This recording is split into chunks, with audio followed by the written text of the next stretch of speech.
ओम श्री गणेशाय नमः। श्री सरस्वती नमः। नारायणं नमस्कृत्य नरं चैव नरोत्तमं देवीं सरस्वतीं व्यासं ततो जयमुदीरयेत्।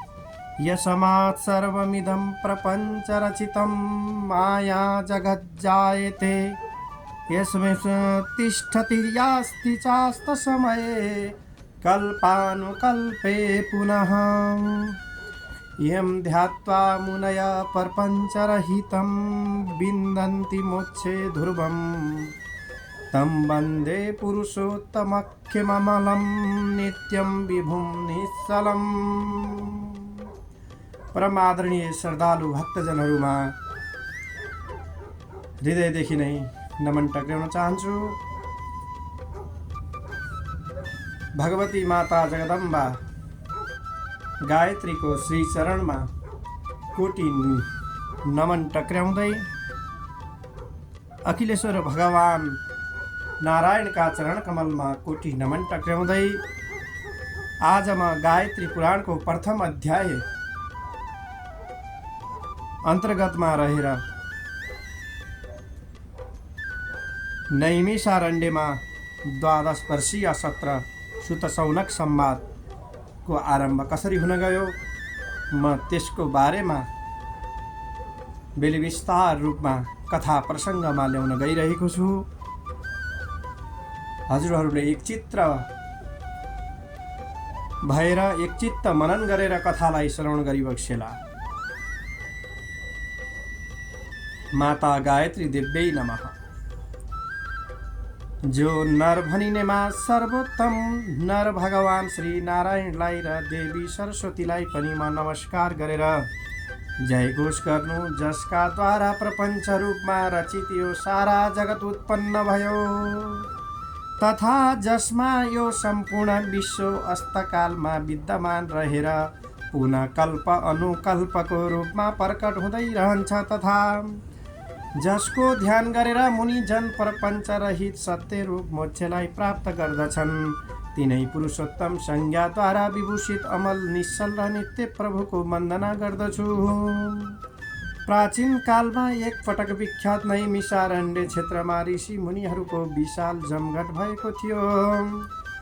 सो परम पुण्य पवित्र मनोहर स्थानको झाँकी थोरै मात्र भए पनि अवलोकन गरौँ। त्यहाँ सृष्टिको प्रथम वृक्ष अमला बर पिपल पारिजात जामुन समी कपित देवताहरू तथा देवताहरूले रमण गरिएको जो एउटा वृक्ष जुन देवदारू सरल कणिकार पुनः अर्ध खादिर आँप डुम्री अगरु पाखुरी बकुला सप्तपर्ण पन्नाग नागकेशर ताल तमाल नरिवल चम्पा चमेली अर्जुन अशोक बिल्वपत्र तुलसी पत्र जाई जुहु आदि पवित्रतम सुगन्धित तथा सुमनोहर वृक्ष यद्वा फलफुलहरूको समूह विद्यमान रहेको थियो। अनेकानेक तलाउ सरोवर गुफा कन्दराहरूले सुशोभित उक्त दिव्य तपोभूमिमा थरी थरीका पशु पन्छीहरू वैरभाव रहित भएर स्वच्छन्दतापूर्वक किलोल गर्दै विचरण गर्दै गरेको देखिन्थे। त्यस परम पुण्य भूमिमा अखण्ड व्रत पुण्यशील पुरुषहरू परमात्माको तपश्चर्यामा अनवरत लागिरहन्थे र खाद्यान्नको रूपमा जौ धान गहुँ चना अडहर तिल उवा खुवा उखु मकै केरा स्याउ नास्पति फलको रानी नारङ्गी सुन्तला अङ्गुर आदि अनेक फलहरू स्वत प्राप्त हुन्थे। तसर्थ सबै प्राणीहरू सदा तृप्त रहँदै परब्रह्म परमात्मामा एवं उनकी पराशक्ति भगवती महामाया वेद माता गायत्री देवी को त्रिकाल उपासना गर्दै निमग्न रहन्थे।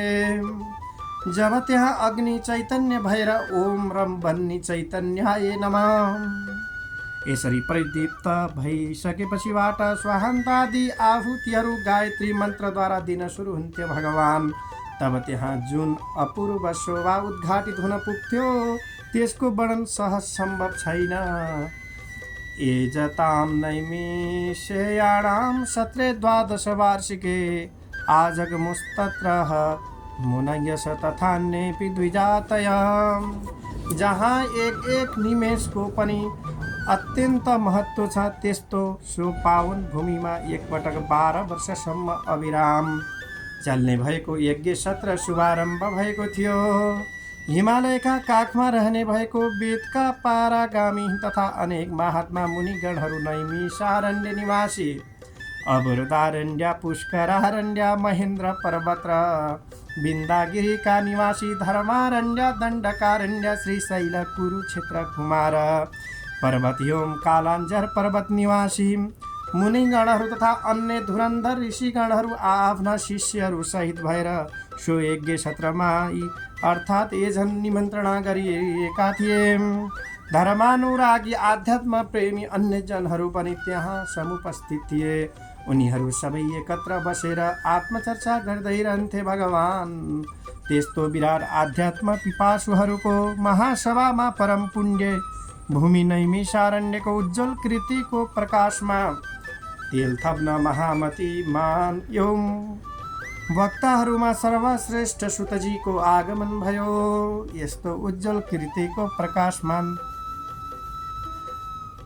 तथा उपस्थित सम्पूर्ण आध्यात्मिक समाज कृतार्थ र प्रसन्न भइसकेपछिबाट सुतजीलाई आदर सत्कार पूजनादि टक्र्याएर जय जयकारको पश्चात प्रसन्न चित्त भएका सुतजी समक्ष आध्यात्म विषय चर्चा परिचर्चा तथा कथा वार्ताका लागि अनुरोध गर्दा भए।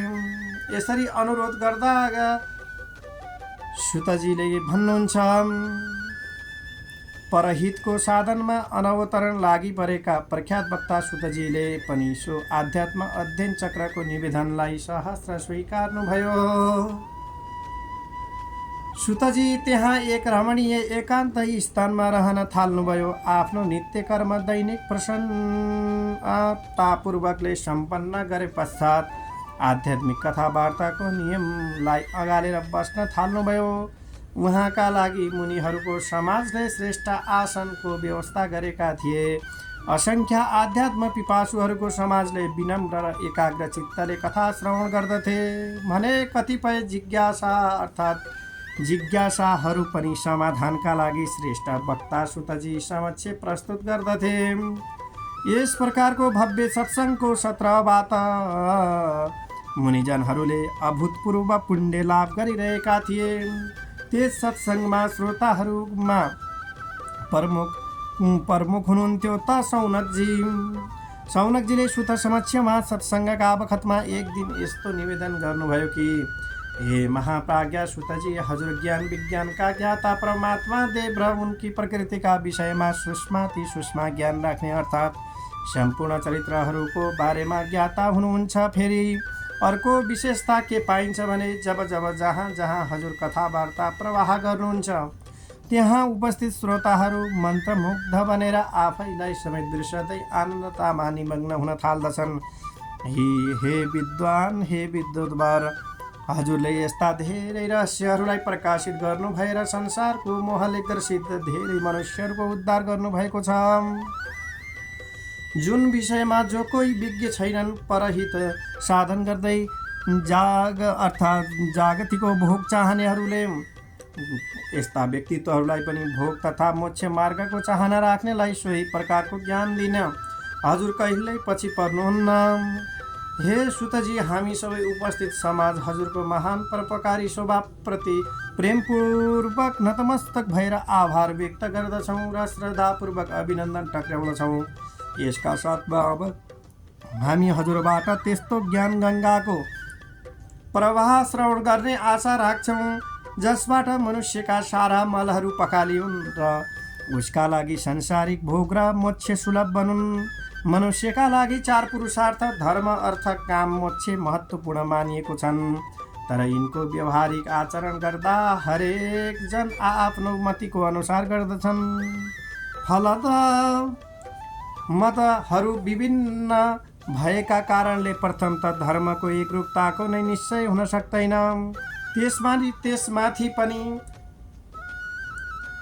अन्य अर्थात् चिन्तक मनुष्य धन सङ्ग्रहका लागि अनेक प्रकारको वैध अवैध उपायहरूको अवलम्बन गर्दछन्। कामका सम्बन्धमा पनि जडहरू धर्मको सूक्ष्मतामा ध्यान दिँदैनन्।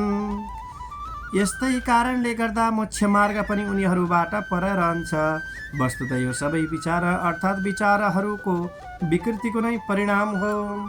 यसको अनेकौं उदाहरण हुन सक्दछन्। सामाजिक व्यवस्थाहरू पनि यसै कारणले दोषपूर्ण मानिन्छन्। मानिस आफ्ना शुभ कर्महरूप्रति ख्याल गर्दै यसकारण राग द्वेष ईर्ष्या दम्भ परधन लोलुपता आदिले युक्त अनुचित आचरणहरूलाई पनि उचित मान्दछ। हामी हजुरसित अभिनय निवेदन गर्दछौँ कि यी सबै तथ्यहरूलाई ध्यानमा राखेर नै संसारको कल्याणको उपाय निश्चय पारियो। तथा संसारको कल्याण कसरी हुँदछ यस्ता विषयमा पनि हे भगवान बताइ बक्सियोस् र सम्पूर्ण पुराणहरू र विद्याहरूमा मर्मज्ञ श्री सुतजीले सुमधुर वाणीमा भन्नुहुन्छ। हे श्रोता श्रेष्ठ शौनकजी, हे महामते, हजुरको कथन सामयिक छ। यति बेला संसारिक प्राणी दिगभ्रमित भएर अनेक प्रकारका दुष्प्रवृत्तिहरूमा फँसेका छन्। उसलाई आफू गइरहेको मार्ग, हिँडिरहेको बाटो आफूलाई कुन परिणतमा पुर्याउने हो सो समेत बोध छैन। मुख्यतः उसलाई निज स्वरूप ज्ञान छैन। यसर्थ ऊ सत्पथबाट सत्य पथबाट बाहिरै हिँडिराखेको हुन्छ। तर यहाँ यो तथ्य पनि उत्तिकै महत्त्व छ कि मार्ग भट्कनेहरूलाई सन्मार्ग देखाउने काम पनि त अर्थात् मानिसहरूकै हो। जुन मनुष्यहरू संसारिक जालमा बाँधिएर छटपटाइरहेका छन् उनीहरूलाई लक्ष्यमा प्राप्ति गराउनै पर्दछ। यसका लागि प्रकृति र पुरुषको ज्ञान गराउनु आवश्यक कुरा ठान्दछु। किनकि संसारको तिरगतिको सृष्टि पालनलाई कारण अव्यक्त परमात्मा हुन् र ती सबैलाई रच्ने भएकी छन्। तिनकी पराप्रकृति महामाया जसको अनेक नाम रूप छन्। तपाईहरूका लागि सर्वप्रथम प्रकृति पुरुषकै विषयमा बोध गराउनु उपयुक्त मान्दछु। यसो भनिकन सुतजी क्षणभर ध्यानस्थ हुनुभयो। त्यसपछिबाट हलुकासित आँखा उघारेर आनन्दतापूर्वक यसरी प्रेमपूर्ण भाषामा बोल्न सुरु गर्नुभयो। अब सुतजीले भन्नुहुन्छ, हे शौनकजी, पराप्रकृति अव्यक्त ब्रह्माकै महती शक्ति हुन्। उनको स्वरूपको ज्ञान त ठुला ज्ञानीहरू, वेदवादीहरू र मुनीश्वरहरूलाई पनि सहज रूपमा हुँदैन। तर पनि अनुमानले, प्रत्यक्ष प्रमाणले तथा स्वानुभूतिहरूद्वारा पर्याप्त ज्ञान हुन जान्छ। तर त्यस्ता अनुभूतिहरू तिनै महापुरुषहरूलाई हुने गर्दछ जो यम नियमादि सदैव पालन गर्दछन् र माया मोहद्वारा भ्रमित हुँदैनन्। जसले आफ्ना कामनाहरूमाथि विजय प्राप्त गरेर इन्द्रियहरूलाई अन्तर्मुखी बनाएका छन् र जो सदा ब्रह्मा र उनकी मायाको ध्यानमा लागिरहन्छन्। हे महामते, तिनीहरूको विशुद्ध आचरणहरूको कारण चित्तवृत्ति शुद्ध हुन जान्छ।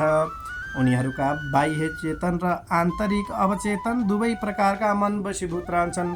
किनकि मन वशमा नहोइन्जेल मनुष्य स्वेच्छाले केही गर्न सक्दैन। उसलाई मनले जता लैजान्छ उतै जान्छ। वस्तुतः यो मन अत्यन्त बलवान छ, जसले इन्द्रियहरूलाई पनि यसका आफ्नो वशमा राख्दछ। अर्थात् ज्ञानीजनहरूले मनलाई रथको रूपमा चित्रित गरेका छन्।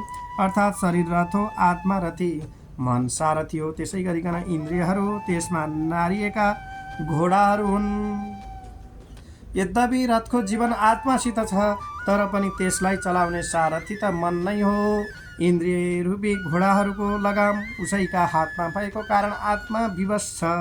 मन ती घोडाहरूलाई जता लान चाहन्छ उतै लैजान्छ।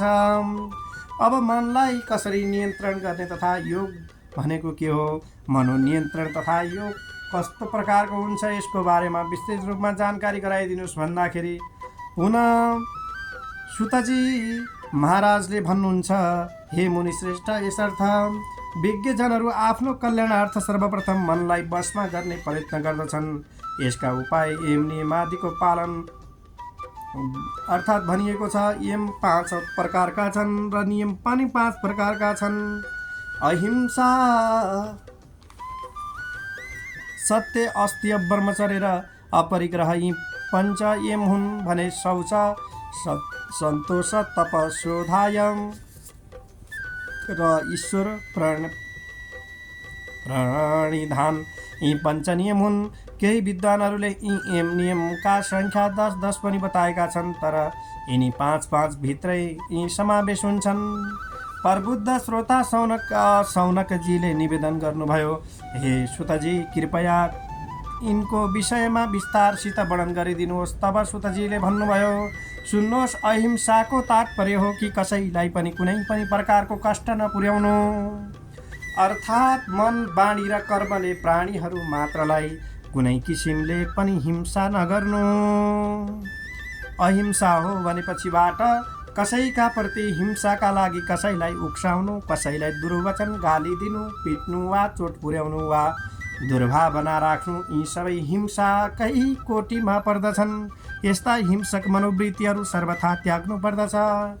सत्यको तात्पर्य हरेक प्रकारका कार्यमा कुनै पनि प्रकारको असत्य व्यवहार गर्नु हुँदैन। कहिले कसैसित झुटो नबोला, कहिले काहीँ त अन्जानमा अर्थात् बोलिएका वचन पनि अनुचित र मिथ्या ठहरिन्छन्। तब जानी बुझिकन मात्र बोल्नु पर्दछ। फेरि जानी बुझिकन पनि थोरै मात्र पनि असत्य बोलिन्छ भने सो उच्चारण पनि पापमा गनिएको छ। हे मुनिन्द्र, युधिष्ठिरले द्रोणाचार्यका प्रति नरो वा कुञ्जरो वा भनेर असत्यको आचरण गरे। कथा यस्तो छ, युद्ध मैदानको कोलाहलमा कसैले यो अफवाह फैलाइदियो कि अश्वत्थामा मारिए। पुत्र शोकले प्राण जाने वरदान पाएका द्रोणाचार्यले यसको सत्यता युधिष्ठिरको मुखबाट सुन्न चाहे, किनकि युधिष्ठिर सत्यवादी मानिन्थे। तर गुरु द्रोणाचार्यले प्रश्न गर्दा युधिष्ठिरले स्वार्थ प्रेरित भएर युद्धमा अश्वत्थामा नामको हात्ती मारिएको थियो तापनि सत्यवादीको ढङ्गले गर्दै तथ्यलाई यसरी लुकाएर बोल्दा अश्वत्थामा मारियो।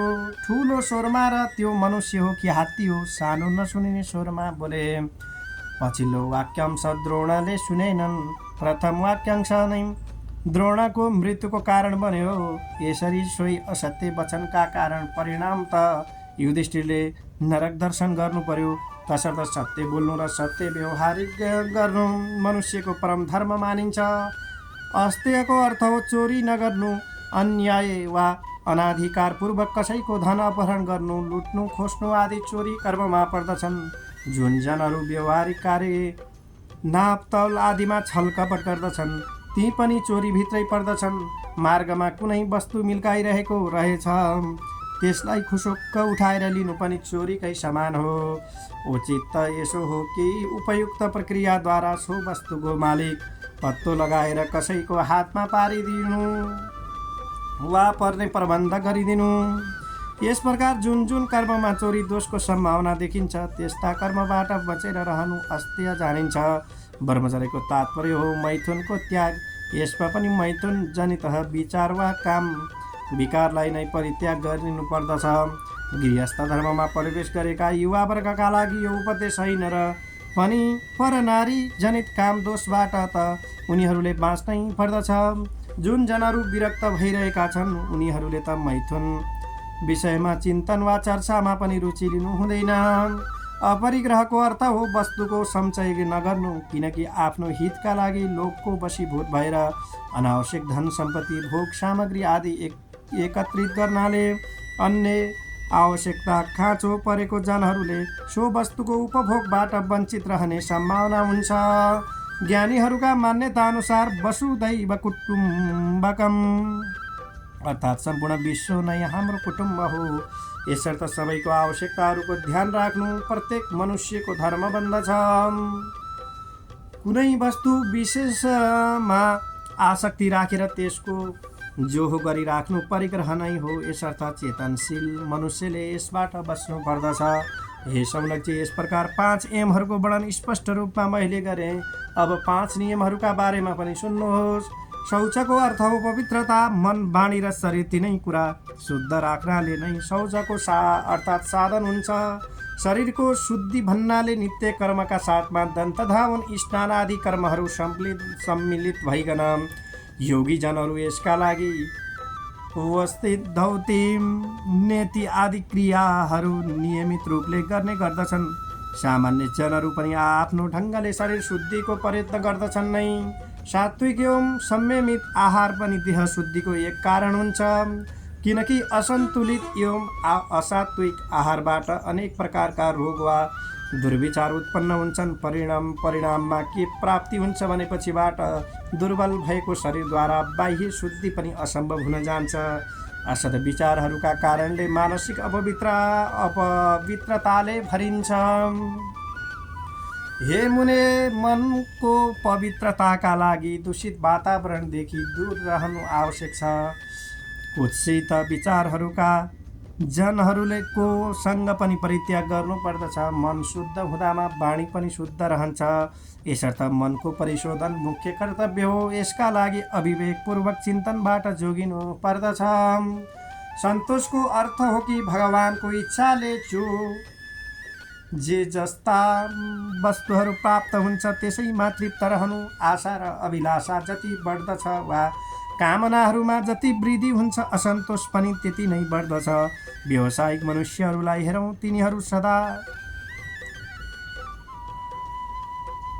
उडानसयको चक्करमा परिरहन्छन्। 1 रुपियाँ छ भने बढेर 2 होस्, 10 होस्, 50 होस्, 90 होस्, 99 होस् र 100 होस्, फेरि 100 पछि 200 को लालसामा यस प्रकार पूर्ण सन्तुष्टिको प्राप्ति कहिल्यै हुँदैन। 99 को 99 नै रहन्छ। जो आफ्नो कल्याण चाहन्छ उसले यस्तो निरन्तर असन्तुष्ट रहने प्रवृत्तिदेखि दूर रहनु पर्दछ। तबको अभिप्राय हो निरर्थक सुखको परित्याग मनुष्यहरूले कष्ट सहने अभ्यास गर्नुपर्दछ। अनेक प्रकारका व्रतादिको उपदेश कसैका लागि दिएको हो। वस्तुतः मन, प्राण, शरीर र इन्द्रियहरूलाई यस प्रकारले वशमा गरी राख्नुपर्दछ कि जसबाट भोग, तिर्खा, सुख, दुःख, मान, अपमान जस्ता चिन्तनहरूलाई त्याग्नै पर्दछ र आफ्नो कर्तव्यको पालनालाई नै मुख्य मानिनु पर्दछ। सबै प्रकारका साधनहरूमा तपश्चर्याको आचरण आवश्यकता छ। सबैलाई थाहा छ कि स्वर्णादि मूल्यवान धातुहरू पनि तपाउँदामा शुद्ध हुन्छन्। तप मनुष्यलाई शुद्ध तुल्याउने एक श्रेष्ठ साधन हो। यसरी नै स्वाध्यायको तात्पर्य हो अध्ययन गर्नु, मनन गर्नु। वेद, शास्त्र, उपनिषद, पुराण आदि तथा अन्य ग्रन्थहरूमा जुन शिक्षाहरू अर्थात् टम्म रहेका छन् तिनको ज्ञान अध्ययनबाट नै हुन्छ। अध्ययन मात्रले पूर्ण छैन, अर्थात् यसको अभ्यास अति आवश्यक रहेको छ। कुनै पनि ग्रन्थको आत्मामा प्रविष्ट भएर त्यसमा निहित रहस्यलाई जान्नु नै स्वाध्यायको परम उद्देश्य हो, जुन कि एक पटक पढ्नाले सुन्नाले मात्रै पुरा हुन सक्दैन। स्वाध्यायमा उत्कृष्ट चरित्रको ज्ञान, तप, कीर्तन, भजन आदि पनि सम्मिलित छन्। ईश्वर प्रणिधानको अर्थ हो ईश्वरमा विश्वास र उनको शरणमा जानु। मन, वचन, कर्मले भगवानको भक्ति, उपासना, ध्यान, कीर्तन आदि गर्दै स्वयंलाई समर्पण गर्नु नै श्रेयकामीहरूको कर्तव्य हो। वस्तुतः अन्तःकरणको शुद्ध पनि यसमा परम आवश्यक छ। योगी जनहरू यसका लागि अष्टाङ्ग योगको अभ्यास गर्दछन्। प्रसङ्गवश त्यसको बारेमा पनि केही चर्चा गर्दैछु। हे शौनकजी, योगका 8 अङ्गहरू प्रसिद्ध छन्। पातञ्जल योग सूत्रानुसार एम नियम आदि रहेका छन्।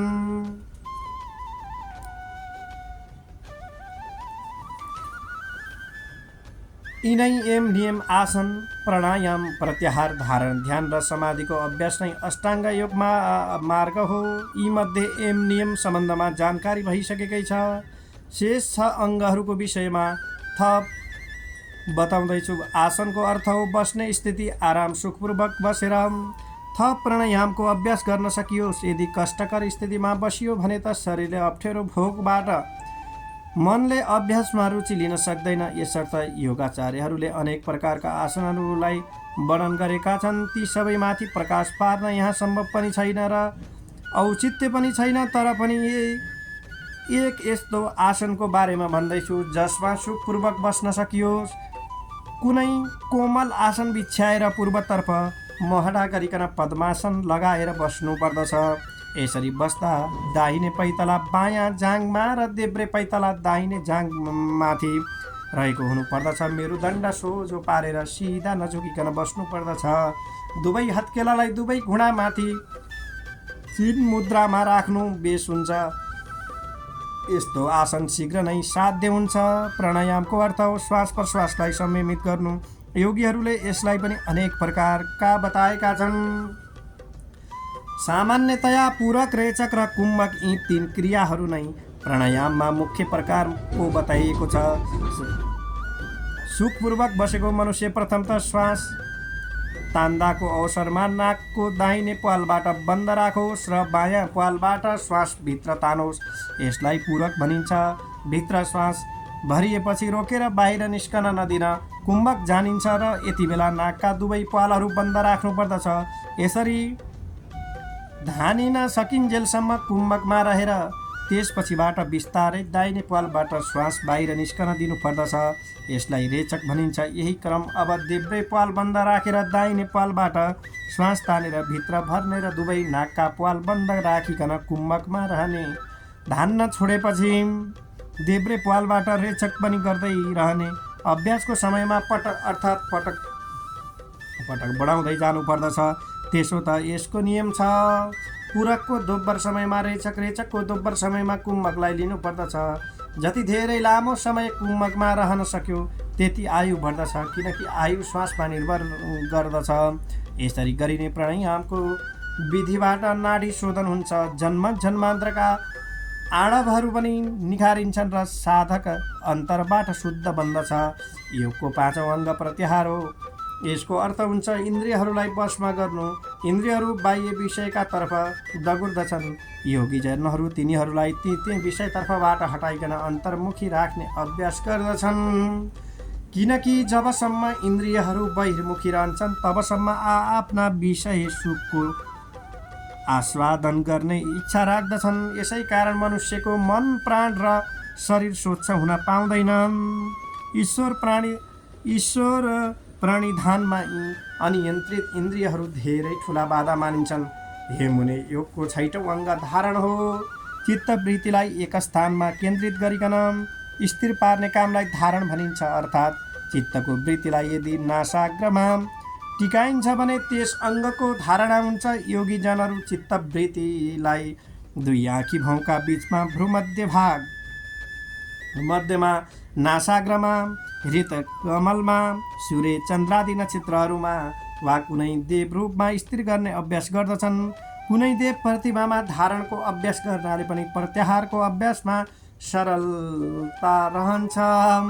वस्तुतः धारण आदि ध्यानकै आरम्भिक क्रिया हो। धारण सुदृढ हुँदामा नै ध्यानमा दृढ आउँदछ। योगको 7औं अङ्ग ध्यान हो भनेपछिबाट जहाँ चित्तलाई स्थिर रूपले रोकिने कर्म हुन्छ त्यही ध्यान हो।